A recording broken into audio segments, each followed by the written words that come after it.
Kjo është nga ato fotot e marshimit. Këtu e kam në krahun e djathtë Adnan Shytin, që është familjari imi, është dëshmor i kombit. Edhe atë ditë kur është plagos Adnani, kemi pas luftime nga gjitha pjesët e fushbetejes. Edhe unë sa herë që flas për Adnanin, pak emocion. Nuk do të me pasur shtarak emocione, po janë njerëzore. Prap, po Adnani ka qenë djalë i ri, ka qenë vetëm 19 vjet, 20 vjet ashtu.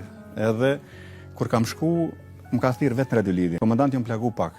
Unë që ashtu i frustrum, pa vesh as setër as këmish, në nën këmish e ku marrë volën, i kum hyp automjeti transportues. Edhe kur jum nis te dera thash ku po shkoj kështu vetëm. E kum kthy kokën mbrapa, kanë qenë disa ushtarë ato rreth një bunari. Edhe stiktivisht të shku Xhaviti vllau, Meti, edhe kemi shku. Kur kemi shku atje, unë e kum pas sepse ai e kish në momentin që ka shpërthy granata, e ka rrok një pjesë edhe direkt në zemër. Kishte në gjakderet mbrëmshme. E kishin fillu, domethënë më ustari, thojt, kishin fillu domethënë edhe buzë më thon, edhe unë çata e kisha mundsi.